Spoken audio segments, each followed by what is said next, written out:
Hello students, आज हम start करने जा रहे हैं जो टॉपिक उसका नाम है the fundamental theorem of arithmetic. देखिए स्टूडेंट्स, ये बहुत सिंपल है।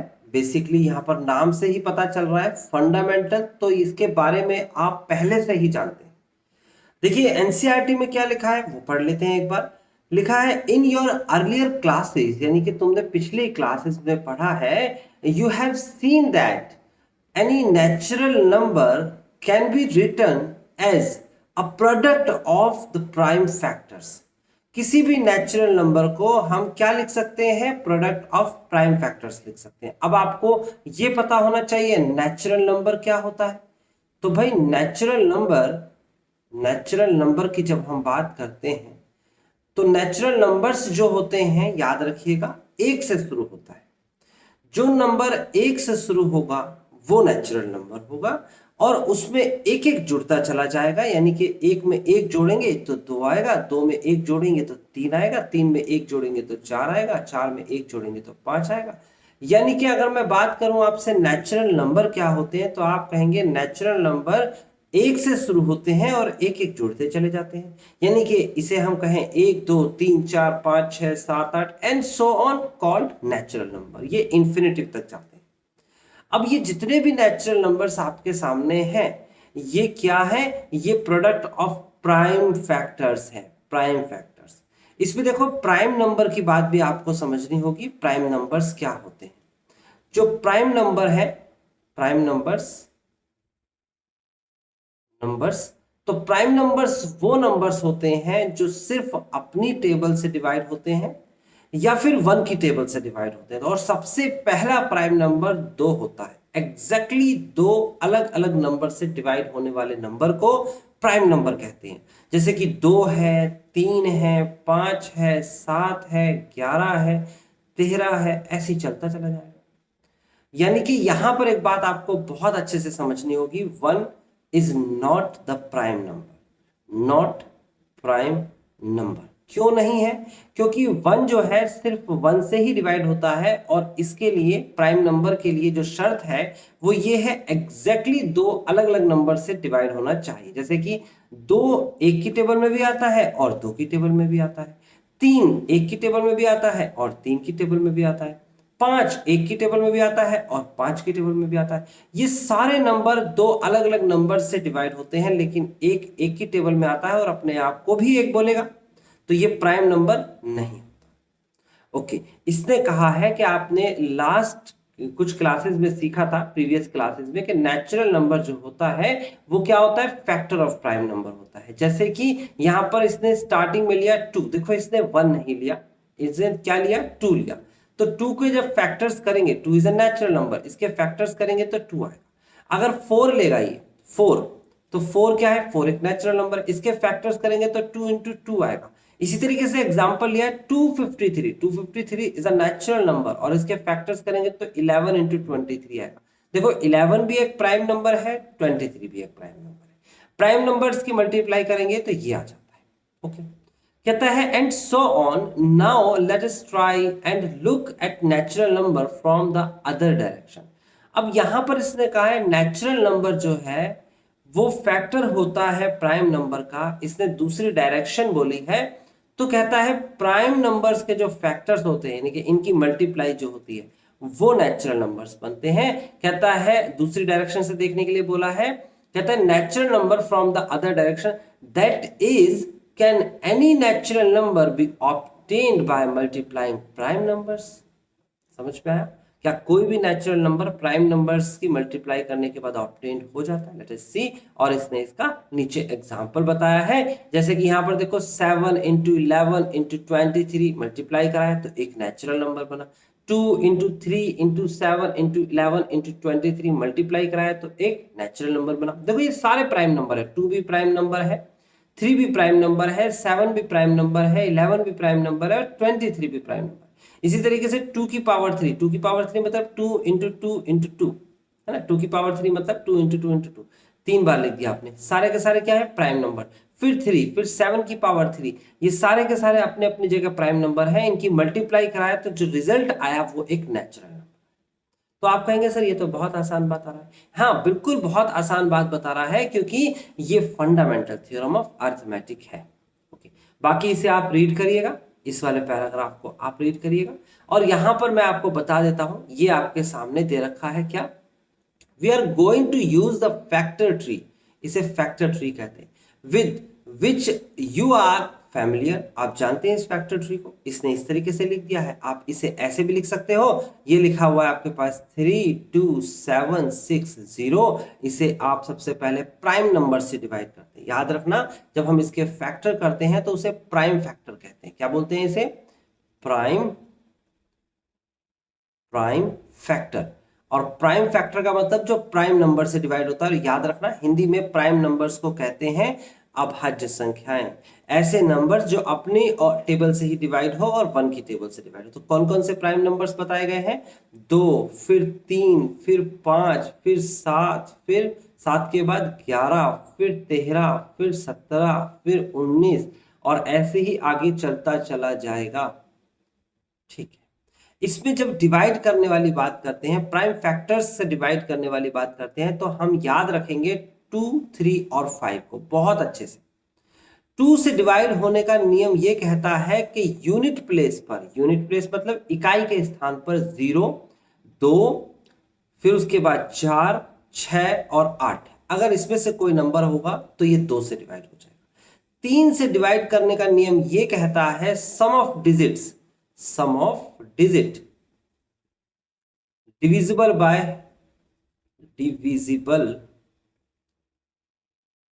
by 3। और 5 से डिवाइड होने का नियम ये कहता है कि यूनिट प्लेस पर क्या होगा? 0 and 5।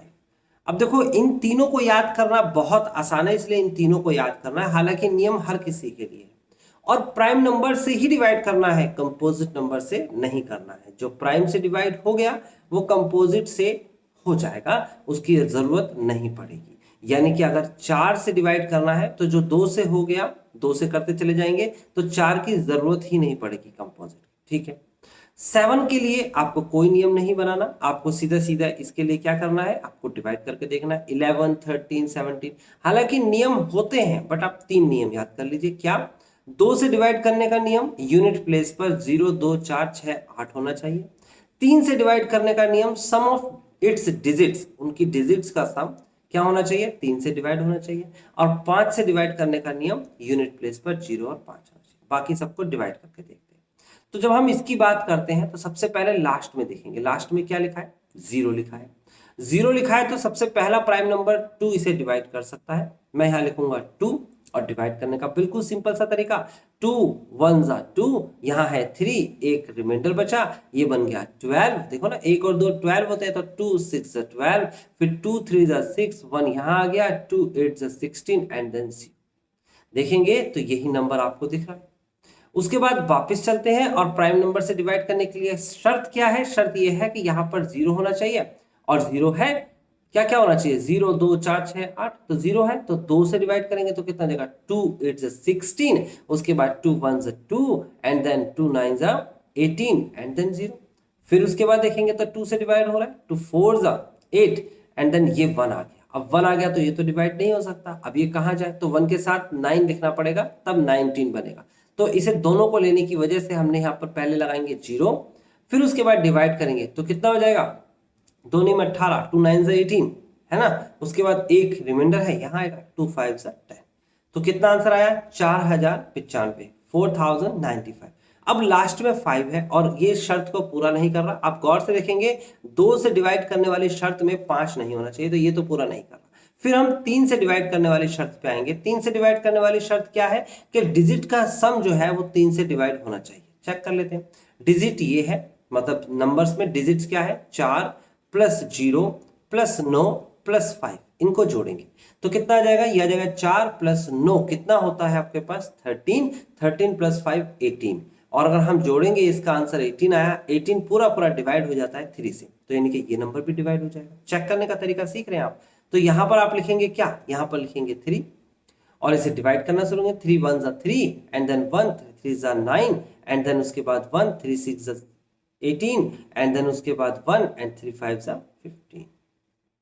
ओके, तो समझ में क्या आया आपको? सीधा सीधा समझ में आया 3 से डिवाइड करने का। अब देखेंगे 2 से तो ये डिवाइड अभी भी नहीं हो रहा, 3 से डिवाइड करने का तरीका क्या है? 1 + 3 + 6 + 5 चेक करेंगे तो यहाँ आ जाएगा 1 + 3 4, 4 + 6 10 + 5 15। 3 से पूरा पूरा डिवाइड हो जाता है तो ये भी हो जाएगा। 3 से डिवाइड करेंगे तो 3 चौक 12 और 1 आ जाएगा, 3 पंजे 15, 3 पंजे। अब उसके बाद 455 यानी कि 455 आया है। आप 2 से तो डिवाइड नहीं कर सकते क्योंकि लास्ट में 5 है, तो 3 के पास जाएंगे तो 3 क्या कहता है? 4 + 5 + 5 सॉल्व करेंगे तो कितना आ जाएगा? 16 ऐड करेंगे तो 16 इज नॉट डिवाइड बाय 3, ये डिवाइड नहीं हो रहा।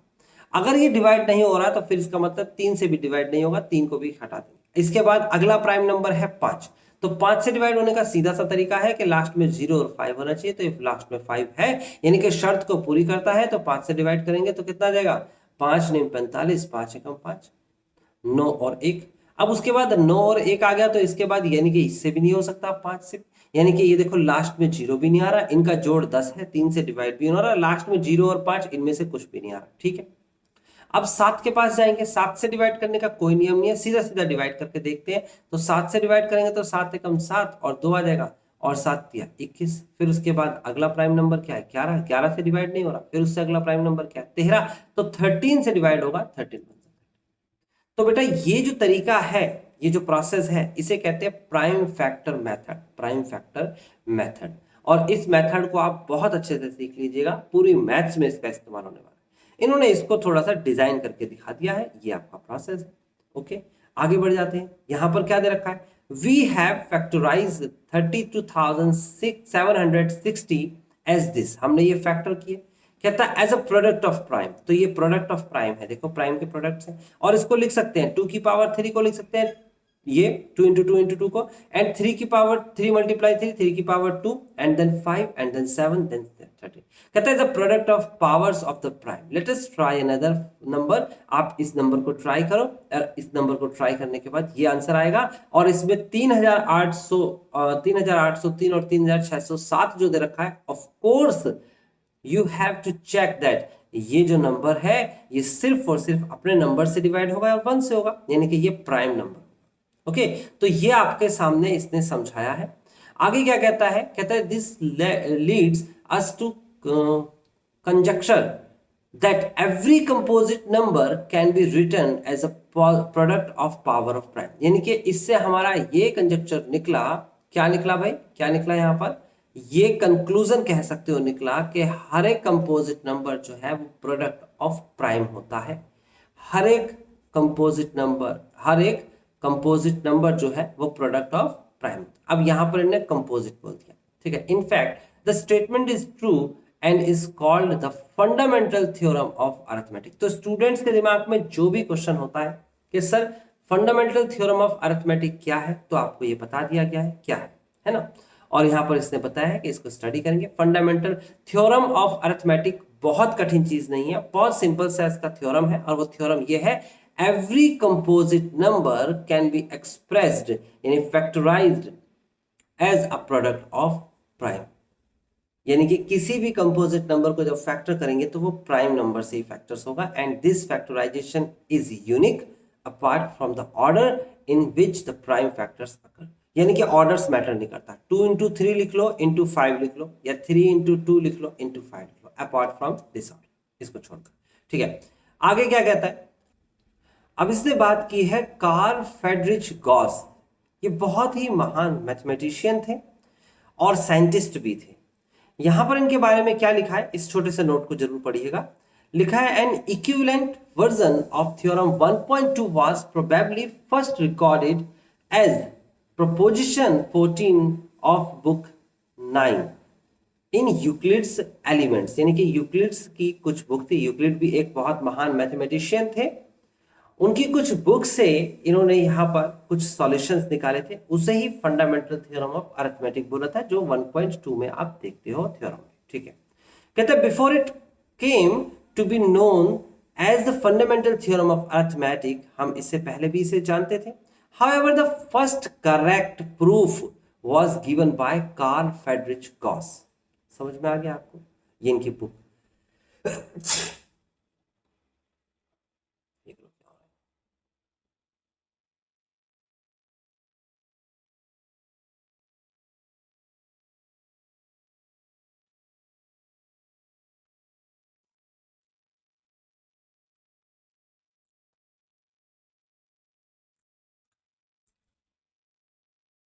तो अब समझ में आ चुका है आपको कि ये जो है फंडामेंटल थ्योरम किस लिए है, क्योंकि बहुत पुराने टाइम पे इसको प्रूफ मिला था। अब इसके बारे में आप बहुत अच्छे से जानते हैं, इसलिए ये एक्सरसाइज भी बहुत आसान होने वाली है। Carl Friedrich Gauss is often refer to the prince of mathematics. क्या बोलते हैं इसे? Prince of mathematics. कहता है and is consider one of the three greatest mathematician all time along the Archimedes and the Newton. इन दोनों के साथ इन्हें बोला जाता है गॉस को, ठीक है ना। और इन्होंने ही he has made fundamental contribution of both mathematics and science. तो आपको पता लगा बेसिकली फंडामेंटल थ्योरम क्या होती है। अब हम एक्सरसाइज की तरफ बढ़ेंगे, ये पढ़ना जरूरी था। यहां पर दे रखा है आपके सामने, the fundamental theorem of arithmetic says that every composite number can be factorized as a product of prime. बस इतनी सी बात बोलती है। एक्चुअली इट सेज मोर, ये इसके अलावा भी बहुत कुछ बोलता है। कहता है it says that given any composite number it can be factorized as a product of prime numbers in a unique way except for order in which the prime occur. कहता है that is given any composite number there is one and only one way to write as it as product of the primes as long as we are not particular about the order in which the prime occur. So for example this, देखो ये दे रखा है आपको this and ये दे रखा है आपको, ये दोनों के दोनों सेम है। देखो यहाँ पर 2 3 5 7 दे रखा है या 3 5 7 2 दे रखा है, सेम है दोनों के दोनों। ओके यहां पर आगे क्या समझाया, कहता है the prime factor of the natural number is unique. उसके प्राइम फैक्टर्स यूनिक होते हैं except for the order of its factor, उसके ऑर्डर्स को एक्सेप्ट कर यानी छोड़कर, ठीक है ना। यहां पर इससे समझाया है जनरली इसने कंपोजिट नंबर्स ले लिया है और एक दूसरे से बड़ा है और इसने एक का फैक्टर भी करके दिखाया, ये रहा, बस फिनिश। तो इसका मतलब ये हुआ कि फंडामेंटल जो थ्योरम है अरिथमेटिक की वो बिल्कुल क्लियर है। आपको कंपोजिट नंबर दे रखा होगा, उसको आप फैक्टर करेंगे प्राइम फैक्टर्स और वो आंसर आ जाएगा, ठीक है। यहां पर इसने 5th एग्जांपल दिया है, बहुत अच्छा एग्जांपल है, समझते हैं। कहता है कंसीडर द नंबर 4 की पावर n, ये पेपर में आ जाता है। 4 की पावर n को कंसीडर करो where n is natural number, check whether, check करना है there is any value of n, n की क्या ऐसी कोई वैल्यू होगी विच 4 की power n ends with the digit 0, जबकि 4 की पावर n में जब एंड की डिजिट यानी यूनिट प्लेस होगा वो 0 होगा। ये क्या कहना चाहता है इसको देख लेते हैं। यहां पर देखिए एग्जांपल 5 जो आ जाता है पेपर में, आपको दे रखा है क्वेश्चन में क्या 4 की पावर n, आप पुट करेंगे n की जगह पर क्या लिखना है, नेचुरल नंबर, पुट करेंगे n इज इक्वल टू 1, तो 1 रखेंगे तो कितना आ जाएगा भाई, 1 रखेंगे तो 4 की पावर 1 आ जाएगा और ये आ जाएगा आपके पास 4। फिर उसके बाद पुट करेंगे, क्या पुट करेंगे, n इज इक्वल टू 2, तो क्या आ जाएगा भाई, 2 पुट करने के बाद 4 की power 2 and this is called 16। फिर पुट करेंगे आप n इज इक्वल टू 3, तो 3 पुट करने पे क्या मिलेगा, 4 की पावर 3 इज इक्वल टू 4 4 जा 16 4 जा 64, है ना, 64। और इसी तरीके से पुट करेंगे n इज इक्वल टू 4 और इसी तरीके से पुट करते चले जाएंगे, आंसर आता चला जाएगा। यहां पर जब भी आंसर निकालेंगे तो कह रहा है क्या एंड डिजिट यानी यूनिट प्लेस, देखिए यहां पर 4 है, यहां पर 6 है, यहां पर 4 है, ऐसे आता चला जाएगा। तो क्या कभी भी 0 आएगा, आप कहेंगे नो, आप इसको 0 नहीं निकाल सकते। यहां पर लिखा है इफ द नंबर 4 की power n 4 raised to the power n for any n where to end with the digit 0, इसके लास्ट में डिजिट 0, कहता है then it would be divisible by 5, तो इसका मतलब वो 5 से डिवाइड होना चाहिए। कहता है that is the prime factorisation of 4 की पावर n, यानी कि 4 की पावर n के प्राइम फैक्टराइजेशन होने चाहिए। कहता है would contain the prime 5, prime number 5 है। This is not possible because 4 की power n is equal to 2 की power 2n, so the only prime in the factorisation 4 की पावर n इज 2, यानी कि इसमें प्राइम फैक्टर्स जो है वो सिर्फ 2 है। अगर ये कहता है लास्ट में 2 आता है तो वो 5 से डिवाइड होना चाहिए, 5 से भी डिवाइड होना चाहिए, जब 0 आएगा तो 5 से डिवाइड होगा, लेकिन यहां पर सिर्फ 2 ही इसका फैक्टर बन रहा है, 5 नहीं है। So the uniqueness of the fundamental theorem of arithmetic guarantees that there are no other prime in the factor of 4, यानी कि आपसे कहता है 4 की पावर n है, 2 into 2 की पावर n है, तो यहां पर कहता है यहां 5 नहीं है। अगर 5 भी होता तो इसका मतलब हम इसे कहते हैं 0 से लास्ट में 0 आएगा, लेकिन 5 नहीं है तो इसका मतलब लास्ट में 0 नहीं आएगा। और यहाँ पर इसने बता दिया कि आप ये नहीं हो सकता, no natural number in n 4 की power n ends with the digit 0। ये अच्छे से समझ लेना, पेपर में आता है तो इसकी स्टेटमेंट इस तरीके से लिखी जाती है। आई कहता है you have already learn about the HCF and LCM। यहां पर बताया है कि आप पहले ही जानते हो LCM और HCF और LCM कैसे निकालते हैं। यहां पर HCF और LCM निकालने के लिए कंडीशन दी है, आप उसको समझ लेना। ये है कंडीशन, HCF अगर निकालना है 6 का और 20 का, तो कैसे निकालेंगे? Product of the smallest power of each common prime factor in the numbers. क्या बोला इसने? इसने कहा है HCF निकालना है तो प्रोडक्ट कर दो स्मॉलेस्ट पावर का, और अगर LCM निकालना है तो प्रोडक्ट यानी गुणा कर दो ग्रेटेस्ट पावर का। ग्रेटेस्ट पावर, सबसे बड़ी पावर, सबसे छोटी पावर, कॉमन होनी चाहिए दोनों में। ठीक है, चेक करते हैं। यहां कॉमन होना चाहिए, यहां पर इन्वॉल्व होना चाहिए। जैसे कि इसने एग्जाम्पल के तौर पर दिया है 6 एंड 20, तो यहां पर मैं लिख लेता हूं 6, एग्जाम्पल नंबर 6 here, एंड 20। हम फैक्टर कर लेते हैं, प्राइम फैक्टर इसके करेंगे तो 2 इंटू 3 आएगा, इंटू 1 भी लिख सकते हो, आप चाहो तो लिखो, चाहो तो मत लिखो। ठीक है, उसके बाद बात कर लेते हैं इसकी, तो यहाँ पर इसके फैक्टर्स हमारे सामने क्या हो गए, 2 इंटू 2 इंटू 5। आप जब देखेंगे तो याद आएगा 2 की पावर 1 इंटू ये है 3 की पावर 1, और 1 भी लिख सकते हैं, चाहे तो लिख लेते हैं 1 की पावर 1। यहाँ पर आ जाएगा आपके पास 2 की पावर 2 इंटू 5 की पावर 1, और 1 भी लिख लेते हैं इंटू 1। अब आपको HCF निकालना है, ब्रैकेट करके 6 और 20 लिखने का मतलब 6 और 20 का। तो आप स्मॉलेस्ट पावर देखेंगे, देखो यहां पर दे रखा है 2 की पावर 1 और यहां पर दे रखा है 2 की पावर 2। कॉमन होना चाहिए, कॉमन होना चाहिए पहली शर्त, और स्मॉलेस्ट पावर होनी चाहिए, यानी कि 2 की पावर 1 और 2 की पावर 2 में छोटा 2 की पावर 1 है तो 2 की पावर 1 आएगा। फिर 3 की पावर 1, और यहां पर 3 की पावर 1 है ही नहीं तो इसे नहीं लेंगे। फिर उसके बाद 5 की पावर 1, यहां पर 5 की पावर नहीं है तो इसे भी नहीं लेंगे। फिर 1 यहां पर भी है, 1 यहां पर भी है तो 1 जरूर लेंगे, यहां पर आ जाएगा 2। HCF आ चुका है। LCM निकालना है तो LCM के लिए कॉमन की जरूरत नहीं होती है, इन्वॉल्व होना चाहिए, इन्वॉल्व, है ना। तो देखिए 2 की पावर 1 और 2 की पावर 2, तो दोनों में हाईएस्ट क्या है, ग्रेटेस्ट, ग्रेटेस्ट बोल रहा है, तो दोनों में इसमें ग्रेटेस्ट क्या है, 2 की पावर 2, तो 2 की पावर 2 लिखेंगे।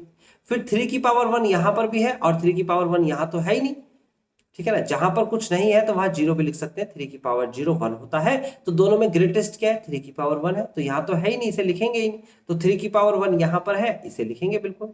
फिर उसके बाद 1 है यहां पर भी है, 1 तो लिखेंगे ही। फिर उसके बाद 5 की पावर 1 है, 5 की पावर 1 भी लिखा जाएगा। सॉल्व करेंगे तो आपके सामने आ जाएगा क्या, LCM। तो LCM कितना जाएगा, 2 दूनी 4 दिया, 12 5 60, यानी कि 60। तो स्टूडेंट्स HCF और LCM निकालना आपको आ गया। एक सिंपल सी कंडीशन और यहां पर पढ़ लीजिए, कहता है from the example above you might have notice HCF of 620 and LCM of 620, अगर इन दोनों की मल्टीप्लाई कराएंगे तो 6 इंटू 20 ही आएगा। तो कंडीशन क्या बनी, कंडीशन जो है वो ये बनी है, ये देखिए ये आपके सामने। आप लिखेंगे क्या, आप लिखेंगे HCF of A, B multiply LCM of A, B is equal to A multiply by B। ये कंडीशन होती है, आप इसे लिख लीजिए। कभी कभी 2 वैल्यूज ये और ये दे देता है, एक ये दे देगा, आपसे B पूछेगा, या 4 में से कोई 3 वैल्यू दे देगा। 7th क्वेश्चन में आपसे कहता है find HCF of 96 and 104। HCF निकालना है तो कैसे निकालेंगे, 96 के प्राइम फैक्टर्स किए गए तो 2 की पावर 5 एंड 3 ये आ गए। फिर 404 के फैक्टर्स किए गए, प्राइम फैक्टर्स, तो 2 की पावर 2 इंटू 101 आ गया। अब मुझे निकालना है HCF, तो दोनों में कॉमन क्या है, 2 कॉमन है, देखो यहां पर भी 2 है और यहां पर भी 2 है, और कॉमन में भी छोटी संख्या लेनी है, छोटी संख्या लेनी है, स्मॉलेस्ट लेनी है, तो स्मॉलेस्ट पावर क्या है भाई, 5 है और 2 है, तो इसका मतलब 2 स्मॉलेस्ट है। तो यहाँ पर HCF मिल गया हमें 2 की पावर 2, और कुछ कॉमन है नहीं है, तो ये आंसर आ जाएगा 4। देख सकते हो 4 आ गया। अगर HCF आ गया तो अब आपसे कहता है the prime factorisation method, hence find LCM। अब देखो LCM निकालने का जो तरीका है वो क्या है, ये वाला नियम है, इसी से निकालना पड़ेगा। हेंस का मतलब होता है यूज इट, हेंस का मतलब क्या होता है, यूज इट, इसका इस्तेमाल करेंगे पिछले वाले का। तो ये A की वैल्यू है, ये B की वैल्यू है, HCF 4 आ गया है, HCF की वैल्यू आ गई है 4 इनटू में एलसीएम निकालना है, वो भी किसका 96 का और 404 का, और उसके बाद ए और बी की वैल्यू दे रखी है 96 इंटू 404। तो आप इसे डिवाइड में लेके आ जाइए, एलसीएम आ जाएगा, अलग से निकालने की जरूरत नहीं, आपको अलग से निकालने की जरूरत नहीं पड़ेगी, ये आ जाएगा 4।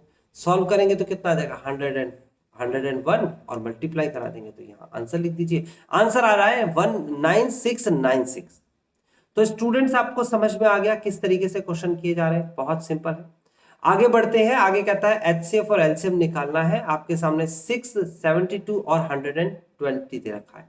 देखिए क्या क्या दे रखा है एक बार चेक कर लेते हैं, फिर उसके बाद इस क्वेश्चन को करके दिखाते हैं। सबसे पहले आप इसमें लिखेंगे 6, 72 और 120, 6, 72 एंड 120। इसके प्राइम फैक्टर्स करेंगे तो 6 के प्राइम फैक्टर्स होंगे 2 3 जा 6 एंड 3 1 जा 3। 72 के होंगे 2 3 जा 6 एंड 2 6 जा 12 एंड देन 2 1 जा 2 एंड 2 8 जा 16 एंड देन 2 9 जा 18 एंड 3 3 जा एंड 3 1। यहां पर 120 के फैक्टर्स करेंगे तो आ जाएगा 2 6 जा 12 एंड देन 2 3 जा 6 एंड देन 2 1 2 5 जा and then 3 5 and then 5। Simple factors हो गए। आप इसी के नीचे इसके फैक्टर्स को सही से करके लिखेंगे। प्राइम फैक्टर्स को कैसे लिखेंगे 2 मल्टीप्लाई बाय 3 मल्टीप्लाई बाय 5। यहां पर लिखेंगे तो 2 की पावर 3 मल्टीप्लाई बाय 3 की पावर 2 इंटू 1। यहां पर लिखेंगे 2 की पावर 3 इंटू 3 इंटू 5 इंटू 5। आपको HCF निकालना है, HCF। तो HCF क्या होता है, जो कॉमन होता है। तो कॉमन वो भी सबसे पहले कॉमन देखेंगे फिर लीस्ट देखेंगे। तो कॉमन में देखो 2 2 और 2 तीनों के पास होना जरूरी है। यहां 2 की पावर 1 है, यहां 2 की पावर 3 है, यहां पर 2 की पावर 3 है। तो इसका मतलब ये हुआ एक जगह 2 की पावर 1 है, एक जगह 2 की पावर 3 है और दूसरी जगह तीसरी जगह 2 की पावर 3 है। सबसे छोटी संख्या 2 की पावर 1 है तो हम 2 की पावर 1 लिखेंगे। फिर और कॉमन क्या है 3 है, यहां पर भी यहां पर भी यहां पर भी। यहां 3 की पावर 1 है, यहां 2 है और यहां 1 है। तो छोटी संख्या लिखनी होती है तो 3 की पावर 1 यानी कि छोटी पावर, और यहां 1 1 1 तीनों के पास है तो 1 लिखा जाएगा। 6 इज कॉल्ड द HCF। ठीक है, अब एलसीएम की बात कर लेते हैं। एलसीएम में सारी संख्या ली जाएगी, कोई नहीं छोड़ी जाएगी, ध्यान रखिएगा, ठीक है ना। और ग्रेटेस्ट वैल्यू ली जाएगी अगर कोई कॉमन है तो। जैसे कि यहां पर देख लेते हैं, ये देखिए आपके सामने 2 की पावर 1 है और ये है 2 की पावर 3 और ये है 2 की पावर 3। तो ग्रेटेस्ट मतलब 2 की पावर 3 ली जाएगी, बस और कुछ नहीं लिया जाएगा। फिर यहां पर 3 की पावर 1 है, यहां पर 3 की पावर 2 है और यहां पर 3 की पावर 1 है 1। तो इसका मतलब 3 की पावर 2 लिखी जाएगी, ये 3 की पावर 2। फिर उसके बाद 1 यहां पर भी है, यहां पर भी है, यहां पर भी है तो 1 तो लिखा ही जाएगा। ये तो पूरा लिख लिया। अब क्या क्या बचा देखो, 2 की पावर 3 आ गया, 3 की पावर 2 आ गया। अभी भी 5 बचा है। 5 यहां पर तो नहीं है लेकिन 5 तो है ना, तो सारी संख्या ली जाती है, कोई सी नहीं छोड़ी जाती, 5 भी लिखा जाएगा। तो ये आपके सामने आंसर आ जाएगा 2 2 जा 4 2 जा 8 3 3 जा 9 एंड इंटू 5। सॉल्व करेंगे तो आ जाएगा ये आपके पास 8 9 72 गुणा में 5, तो ये आ जाएगा 72 मल्टीप्लाई बाय 5, 5 शून्य 10, 1 5 7 35 और 1 36, 360 इसका आंसर। तो स्टूडेंट्स आपको बहुत आसानी से HCF और LCM समझ में आ रहा है। अब आपको सिंपली क्वेश्चंस मिल गए हैं एक्सरसाइज के, जो आपको खुद से ट्राई करने हैं। देखिए इसमें सिर्फ कैलकुलेशन है, इसलिए मैं ये क्वेश्चंस नहीं कराऊंगा, आपको ट्राई करने होंगे। मैं सिर्फ आपको सपोर्ट करूंगा, क्योंकि अगर आप क्वेश्चंस खुद से करना सीख जाएंगे तो समझ लीजिए ये वीडियो देखना और ये आज की क्लास आपके लिए वसूल हो जाएगी, आपको खुद से करना आ जाएगा। तो जल्दी से पहला क्वेश्चन लिखिए अपनी कॉपी पे, ओके। और उसके बाद आप पहले क्वेश्चन में लिखिए 140, और आपको क्या करना है इसमें कहता है प्रोडक्ट ऑफ प्राइम फैक्टर्स। सी है, हमें क्या करना है, प्राइम नंबर्स कैलकुलेट कर लेना है। 2 है, 3 है, 5 है, 7 है, 11 है, 13 है एंड सो ऑन, चलते चले जाएंगे। याद रखना प्राइम नंबर्स आपको याद होने चाहिए, नहीं याद है तो आप 100 तक के प्राइम नंबर अपनी कॉपी पे जरूर लिख लीजिए, 100 तक कम से कम, ओके। ये आपको जरूर लिख लेना। 100 नहीं लिख रहे, चलो क्या है 50 तक तो जरूर लिख लीजिएगा। मैं लिख के दिखा देता हूं आपको 50 तक के प्राइम नंबर। देखिए आपके सामने पहला प्राइम नंबर क्या दिख रहा है, फिर 2, फिर 3, फिर 5, फिर उसके बाद 7, फिर उसके बाद 11, फिर उसके बाद 13, फिर उसके बाद 17, फिर उसके बाद 19, फिर उसके बाद 23, फिर उसके बाद 29, फिर उसके बाद 29 के बाद 30, 31 आएगा, फिर 32, 33, 34, 35, 36, 37 आएगा, 38, 39, फिर उसके बाद 40, 41 आएगा, फिर उसके बाद 42, 43, 43 आएगा, 44, 45, 46, 47, 47 आएगा, 48, 49, 50। तो 50 तक के में ये सारे के सारे प्राइम नंबर्स हैं। आपको करना क्या है, आपको सिंपली ये देखना है कि ऐसा कोई नंबर जो किसी और नंबर से डिवाइड ना होता, बस अपने नंबर से और 1 से डिवाइड होता। तो ये आपके सामने प्राइम नंबर्स है। एक एक करके स्टार्ट करेंगे और यहां तक पहुंचेंगे। वैसे 100 तक याद होने चाहिए, ठीक है। फिलहाल आपके पास 140 दे रखा है, तो फैक्टर्स करने के लिए आपको बताया था 2 से फैक्टर करने का नियम क्या बताया था लास्ट में, 0, 2, 4 और 6 और 8 होना चाहिए। 3 से क्या बताया था, सम बताया था इसका डिजिट का, 3 से डिवाइड होना चाहिए। और 5 से क्या बताया था, 0 और 5। तो ये किससे डिवाइड होगा जरा चेक करिए, ये 0 लिखा हुआ है, पहले वाले प्राइम नंबर से डिवाइड करेंगे। सबसे पहला वाला प्राइम नंबर 2 है, तो 2 7 14 और 0। फिर उसके बाद 0 दे रखा है, तो 2 3 6 और 2 5 10। फिर उसके बाद 0 नहीं दे रखा है, यानी कि 0 2 4 6 8 नहीं, तो 0 2 से तो नहीं हो सकता।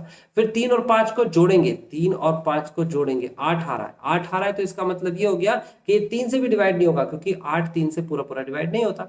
ये भी नहीं होगा 35 भी। और फिर उसके बाद लास्ट में 5 दे रखा है, तो इसका मतलब ये 5 से होगा, 5 7 35, फिर 7 से ही होना है, बात खत्म। प्राइम फैक्टर्स, तो इसमें लिखेंगे prime factors,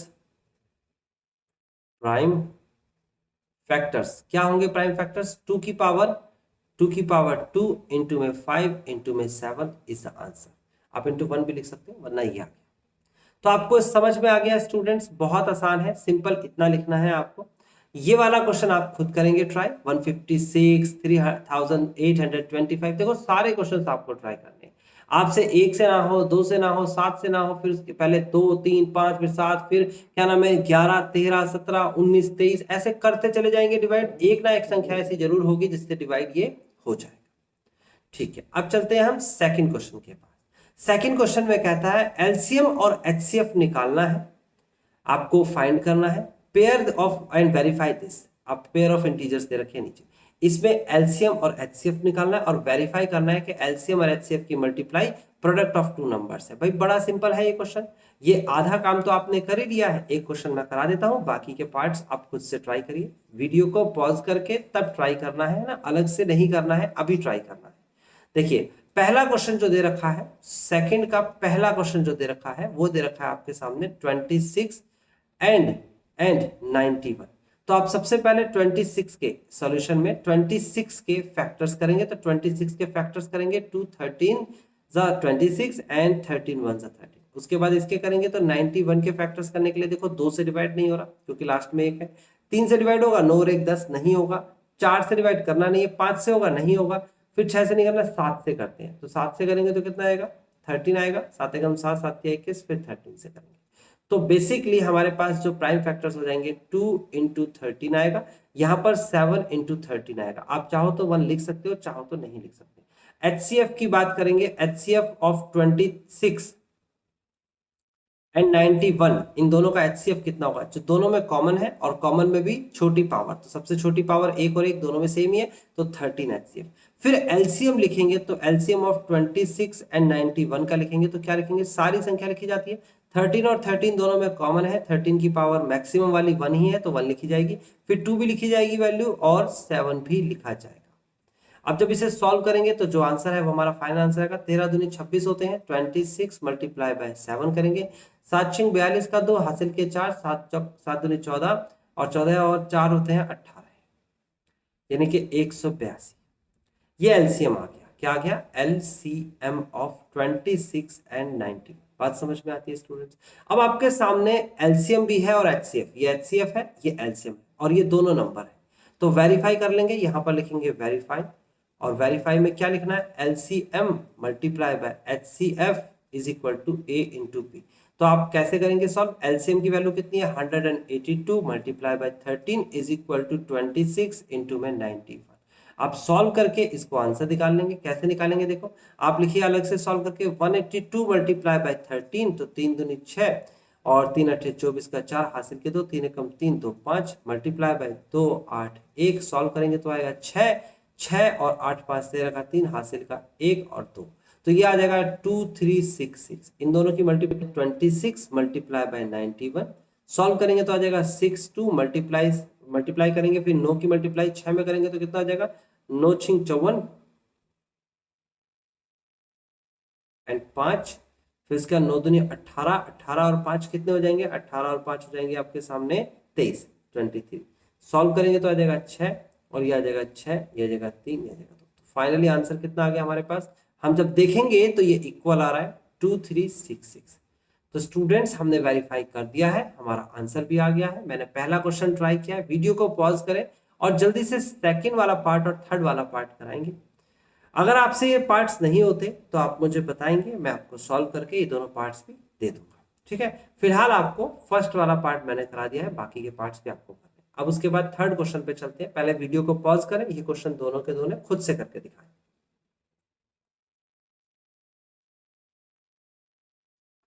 question number third में आपसे कहता है find LCM and HCF of the following integers by applying the prime factorisation method, ठीक है। तो आपके सामने पहला थर्ड का पहला पार्ट जो दे रखा है वो क्या दे रखा है 12, 15 एंड 21। तो आप देखेंगे पहले इसके फैक्टर्स करके, तो 12 के फैक्टर्स करेंगे तो 2 6 12, 2 3 6 एंड 3 1 3। उसके बाद यहां पर देखेंगे तो 15 के करेंगे कितना आ जाएगा, ये जाएगा 3 5 15 एंड देन 5 1 एंड उसके बाद यहाँ पर 21 के फैक्टर्स करेंगे तो आ जाएगा 3 7 एंड 7 1। तो बेसिकली आप इसके फैक्टर्स कैसे करेंगे, इसे लिखेंगे, आप लिखेंगे 2 की पावर 2 इंटू में 3, यहाँ पर आपके सामने 3 इंटू 5 आ जाएगा, यहाँ पर 3 इंटू 7 आ जाएगा। एचसीएफ जब आपको निकालना है तो तीनों में कॉमन देखना होगा, तीनों में क्या चीज कॉमन है, तो तीनों में आपको कोई चीज कॉमन नहीं दिख रही है, 3 दिख रहा है, सॉरी, यहाँ पर 2 है, यहाँ नहीं है, यहाँ पर 3 है, यहाँ पर भी 3 है, यहाँ पर भी 3 है, बस जो कॉमन है वही लिया जाएगा। पावर 1 देखी जाएगी तो तीनों में सबसे छोटी पावर देखेंगे तो 3 में एक ही जैसी पावर है, तो यहाँ पर 3 इज द आंसर। उसके बाद एलसीएम निकालेंगे तो एलसीएम में क्या निकालेंगे, पहले देखेंगे 3 की पावर, कॉमन तो क्या है 3 है, तो 3 लिख लेंगे, है ना, ग्रेटेस्ट पावर एक ही है। फिर 2 की पावर 2 यहाँ पर भी है और कहीं पर नहीं है तो 2 की पावर 2 लिखी जाएगी। फिर उसके बाद 5 की पावर 1 है और कहीं पर नहीं है, 5 की पावर 1, 7 की पावर 1 तो 7 की पावर, तो ये पूरा का पूरा लिख लिया जाएगा। तो ये जाएगा 2 दूनी 4 3 12, 12 5 60, 60 गुणा में 7 कितने होते हैं 60 इंटू 7, 7 6 42, ये आ जाएगा 420 इज द आंसर। तो मैंने जैसे पहले क्वेश्चन पहले तीसरे के पहले पार्ट में जैसे मैंने करके दिखाया एलसीएम और एचसीएफ, इसी तरीके से आप सेकंड और थर्ड पार्ट भी करके दिखाएंगे। जो क्वेश्चन आपसे नहीं आएगा आप मुझसे पूछ लीजिएगा, बता दूंगा। अगले क्वेश्चन पे चलते हैं। अगला क्वेश्चन आपसे कहता है फोर्थ में, कहता है HCF of this and this, कहता है 9, एचसीएफ दे रखा है, एलसीएम निकालना है। बहुत आसान है, अभी अभी तो आपने निकाला था, मैं आपको इसे अभी करके यही दिखा देता हूँ किस तरीके से किया जाएगा ये क्वेश्चन। आपको इसके लिए जैसे हमने वेरीफाई किया था, अगर आपने वेरीफाई करना सीख लिया, 2 नंबर्स को वेरीफाई कर सकते हैं, तो उस तरीके से इसे बड़े आसानी से कर लेंगे। आपको पता होना चाहिए क्वेश्चन नंबर 4 में आपको पता होना चाहिए HCF of the number 306 and 657 multiply by LCM of the number 306 and 657 is equal to होता है 306 इंटू में 657, इन दोनों के बराबर होता है।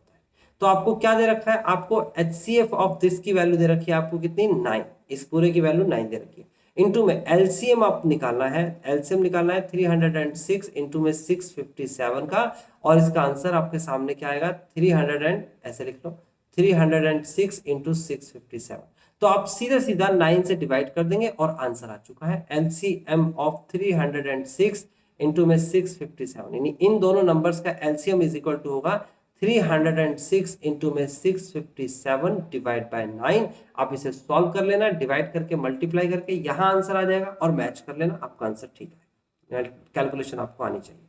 अब चलते हैं अगले क्वेश्चन पे। क्वेश्चन नंबर 5 दे रखा है, check whether 6 raise to the power n can end, आप चेक करके दिखाओ क्या इसका लास्ट में विद द डिजिट ऑफ 0, क्या लास्ट में 0 आता है। कहता है for any natural number n, किसी भी नेचुरल नंबर के लिए n की वैल्यू कोई भी नेचुरल नंबर हो सकता है। तो इस टाइप का क्वेश्चन मैंने अभी ऊपर बताया था, तो आपको समझ में भी आ गया था किस तरीके से। सिर्फ सिंपली आपको अगर चेक करने के लिए आता है तो एक स्टेटमेंट लिख के आप आंसर दे देंगे। आप चेक कैसे करेंगे वो मैं बता देता हूं आपको। देखिए आपके सामने क्वेश्चन नंबर 5 है और क्वेश्चन नंबर 5 में आपसे कहता है कि चेक करना है क्या 6 की पावर n को, तो लिखेंगे आप 4 n is equal to 1 2 3 and so on to, तो आप लिखेंगे n इज इक्वल टू 1, तो क्या हो जाएगा n इज इक्वल टू 1 में 6 की पावर 1 इज इक्वल टू 6, है ना। तो इसमें कहता है एंड में 0 आना चाहिए, तो लिखेंगे एंड नॉट 0, एंड में क्या नहीं है 0, एंड डिजिट नॉट 0 लिख लेते हैं, ends digits ends digit not, okay 0 नहीं है। इसी तरीके से आप देखेंगे n इज इक्वल टू 2 रख के तो क्या आ जाएगा 6 की पावर 2 इज इक्वल टू 36 आएगा। यहाँ पर भी एंड्स डिजिट जो है वो 0 नहीं है। फिर n की वैल्यू रखेंगे आप 3 तो कितना आ जाएगा 6 की पावर 3 आ जाएगा। तो यहाँ पर भी एंड्स डिजिट जो है वो 0 नहीं आएगी, कितना आ जाएगा 6 36 3 6 18 और 21 216 आएगा। तो यहाँ पर भी एंड डिजिट 0 नहीं है। इसी तरीके से और कोई डिजिट नहीं होने वाली। आप लिखेंगे the prime factor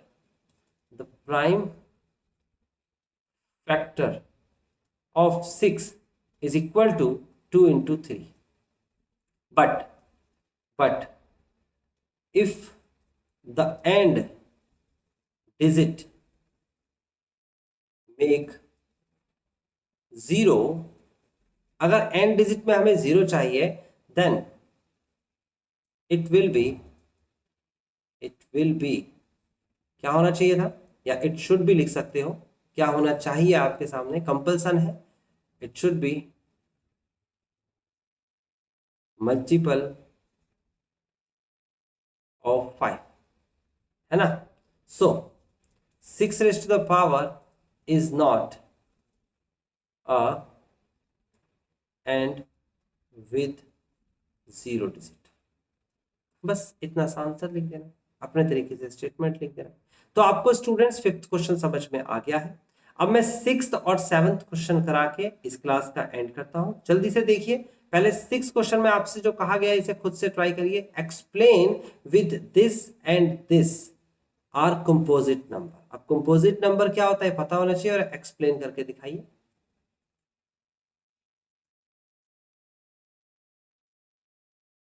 question number 6 में आपसे कहता है कि 7 multiply by 11 multiply by 13 plus का 13 and 7 multiply by 6 multiply by 5 multiply by 4 multiply by 3 multiply by 2 multiply by 1 plus का 5।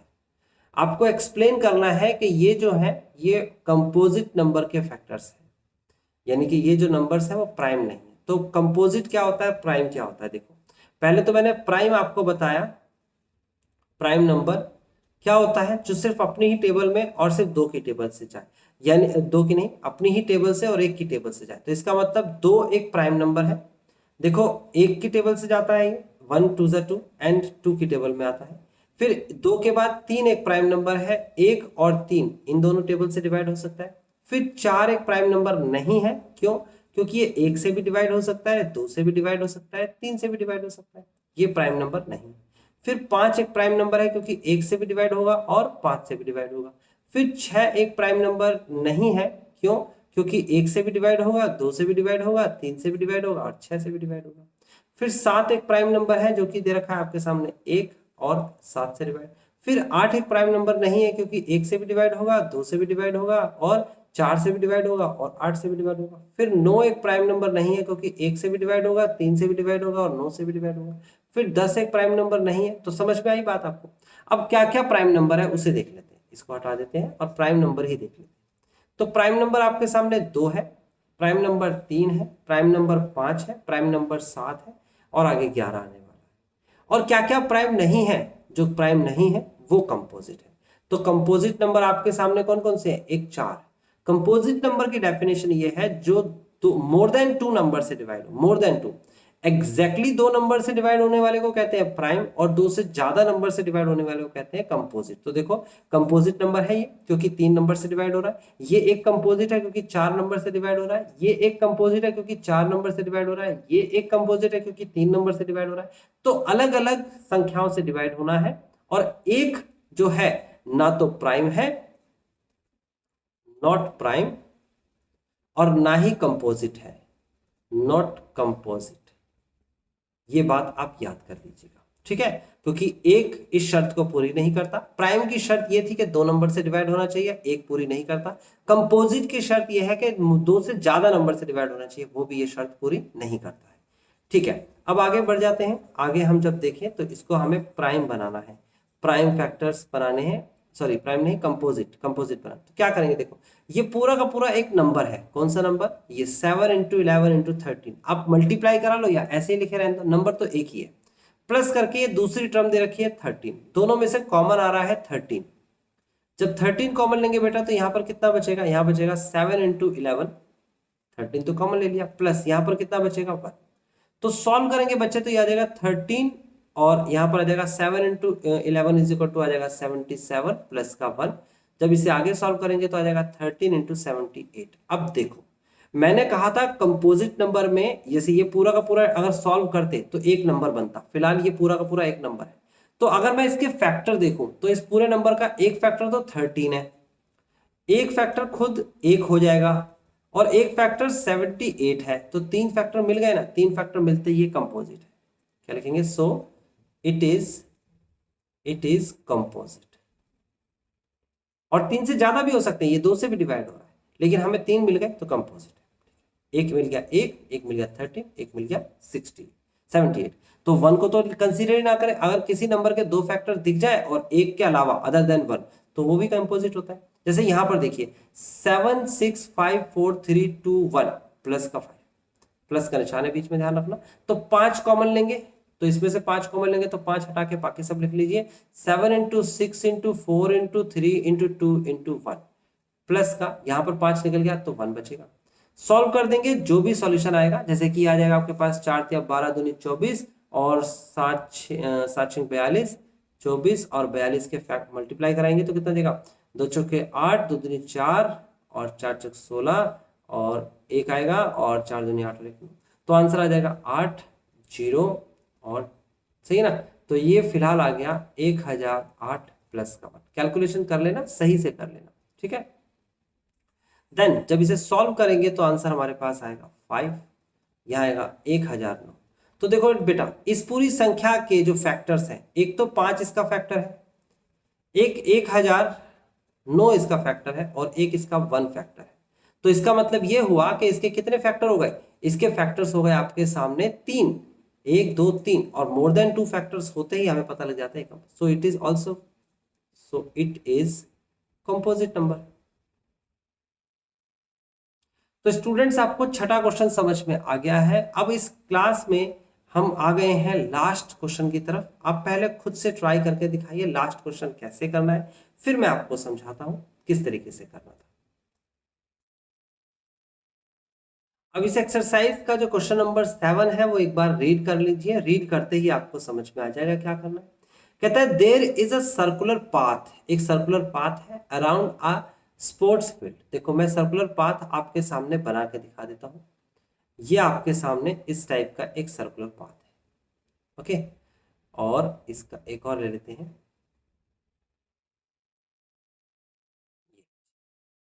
ये मैंने आपके सामने सर्कुलर पाथ बना दिया है, ठीक है।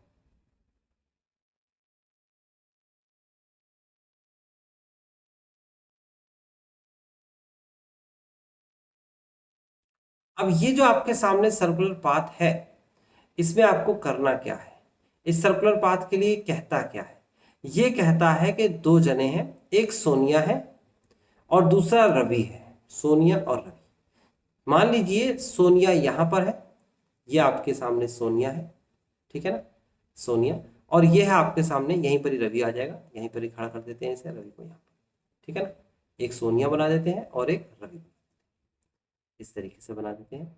ये है आपके पास सोनिया और ये है रवि, ठीक है ना। अब ये कहता है सोनिया 18 मिनट लेती है to drive 1 round of the field. यानी कि सोनिया जो है जब पूरा का पूरा एक राउंड मारेगी, यानी कि यहां से पूरा का पूरा ऐसे घूमती हुई आएगी, भागती हुई आएगी और उसके बाद एक राउंड करेगी, तो यहां पर वापस आएगी तो 18 मिनट हो चुके होंगे। और यहां पर कहता है कि रवि जो है वो 12 मिनट में पूरा कर देता है, यानी कि रवि तेज दौड़ रहा है। रवि जो है इसी राउंड को कितनी देर में कर रहा है, 12 मिनट में। अब रवि ये रहा, ये दौड़ता हुआ आएगा, ऐसे दौड़ता हुआ आएगा, ऐसे दौड़ता हुआ आएगा, यहां पर आया तो इसने 12 मिनट लगाए, 12 मिनट। ठीक है, यानी कि एक सर्कल को, एक पूरे सर्कल को, एक पूरे चक्कर को सोनिया 18 मिनट में फिनिश करती है और रवि जो है वो 12 मिनट में फिनिश करता है। तो मैं बात करता हूं सोनिया की और बात करता हूं रवि की। सोनिया पहले 18 मिनट में पहला चक्कर लगाएगी, फिर 18 दूनी 36, जब वापस यहां पर दोबारा दिखेगी आपको सोनिया तो 36 मिनट हो चुके होंगे। फिर 18 कम 18, 18 दूनी 36 और 18 तिया 54, यानी कि 54 मिनट में आएगी। फिर उसके बाद चौथे में क्या आएगी, 18 72, 72 मिनट में आएगी और ऐसे ही आती चली जाएगी। यानी कि पहला चक्कर उसका जब लगेगा वो 18 मिनट में लगेगा, दूसरा चक्कर लगेगा वो 36 मिनट में, तीसरा जब राउंड कर रही होगी तो तीसरी बार आपको दिखेगी वो 54 मिनट में और चौथी बार दिखेगी तो आपका दिख जाएगी वो 72 मिनट में। ऐसे ही आगे बढ़ती चली जाएगी, वो चक्कर लगाती रहेगी। रवि पहला चक्कर जब लगाता है वो 12 मिनट में फिनिश करता है, तो दूसरी बार जब आपको रवि यहाँ दिखेगा, यहाँ पर आप बैठे हुए हैं, यहाँ पर आप हैं, अगर दूसरी बार आपको रवि दिखेगा पूरा चक्कर लगाते हुए इसी जगह पर, तो वो कब दिखेगा, जब वो 24 मिनट हो जाएंगे, 12 मिनट और लगेंगे। फिर तीसरे चक्कर में उसे कब मिलेगा, जब 12 दूनी 12 तिया 36 और 12 चौक 48, ऐसे करके 12 की टेबल पड़ती जाएगी। आपसे कहता है फॉर द सेम, कहता है suppose they both start at the same point, दोनों के दोनों एक ही पॉइंट से स्टार्ट करते हैं। देखो मैंने एक ही पॉइंट बनाया है। कहता है at the same time and go in the same direction, और दोनों एक ही डायरेक्शन में जाते हैं। After how many minute will they meet again at the starting point. देखो बहुत सिंपल है बेटा, ये आपका स्टार्टिंग पॉइंट है, यहां पर दोनों पहली बार आप दोनों आपको दिखे, आपको दोनों दिख गए। अब इसने 18 मिनट में एक चक्कर लगाया, ये 18 मिनट है, इसने एक चक्कर लगाया, लेकिन रवि जो है पहले ही आपको दिख गया, यानी पहले आपको रवि दिखेगा फिर सोनिया दिखेगी, यानी कि 12 मिनट में ही दिख गया। फिर दूसरा चक्कर की बारी आई, तो दूसरा चक्कर जब लग रहा था तो 36 मिनट बाद आपको क्या दिख रही है, आपको दिख रही है कौन, आपको दिख रही है सोनिया। लेकिन इसने दूसरा चक्कर लगा लिया 24 मिनट में, और 36 मिनट बाद जब 36 मिनट पे बात आई, 36 मिनट पे, तो दोनों जने एक साथ दिखेंगे, बस इसका दूसरा चक्कर लग रहा होगा और इसका तीसरा चक्कर लग रहा होगा, लेकिन दोनों 36 मिनट में दिखेंगे एक दूसरे। तो इसका आंसर क्या आ जाएगा, 36। अब इसको निकालेंगे कैसे, सिंपल है, एलसीएम निकाल लीजिए, आंसर आ जाएगा। प्रैक्टिकली मैंने आपको बता दिया है, एलसीएम अभी दिखा देता हूं निकाल के। आप निकालेंगे यहाँ पर क्वेश्चन नंबर 7 में, सोनिया के लिए दे रखा है आपको 18 मिनट और रवि के लिए दे रखा है 12 मिनट। इसके प्राइम फैक्टर्स कर दीजिए, 2 नीम 18, और यहाँ पर लिखेंगे 3 तिया 9, और यहाँ लिखेंगे 3 एकम 3, यहाँ पर लिखेंगे तो 2 छिके 12, यहाँ पर लिखेंगे 2 तिया 6 और 3 एकम 3। आप इसके फैक्टर्स करेंगे 2 इंटू 3 की पावर 2, यहाँ पर फैक्टर्स करेंगे 2 की पावर 2 इंटू में 3, तो सॉल्व करेंगे तो एलसीएम निकालेंगे। तो एलसीएम कैसे निकालेंगे, 2 की पावर 1 है और यहाँ पर 2 की पावर 2 है, देखो ये 2 ये 1, तो मैंने कहा था ग्रेटेस्ट वैल्यू लेते हैं, यही एनसीईआरटी में लिखा है, 2 की पावर 2 इंटू में 3 की पावर 2 दे रखा है, 3 की पावर 1 दे रखा है, तो 3 की पावर 2 आ जाएगा। यह आ जाएगा 4 इंटू 9 और 9 चौक 36, आंसर आ गया 36। तो आप इसे लिख देना कि दोनों जने एक साथ एक ही स्टार्टिंग पॉइंट पे कब मिलेंगे, आफ्टर 36 मिनट। तो इसी के साथ आज की क्लास हमारी फिनिश होती है। ये एक्सरसाइज हमने साथ मिलकर करी है, कुछ क्वेश्चंस मैंने आपको कराए हैं और कुछ क्वेश्चंस करने के लिए दिए हैं। बेसिकली इस एक्सरसाइज में थोड़ी कैलकुलेशन थी, एक छोटा सा कॉन्सेप्ट था एलसीएम एचसीएफ का, वो मैंने आपको बता दिया है। मिलते हैं नेक्स्ट क्लास में नेक्स्ट टॉपिक के साथ। अच्छा टॉपिक है, आपसे इरेशनल नंबर के बारे में पूछ रहा है, एग्जाम में जरूर आता है, तो अगली क्लास में हम इसको कवर करेंगे।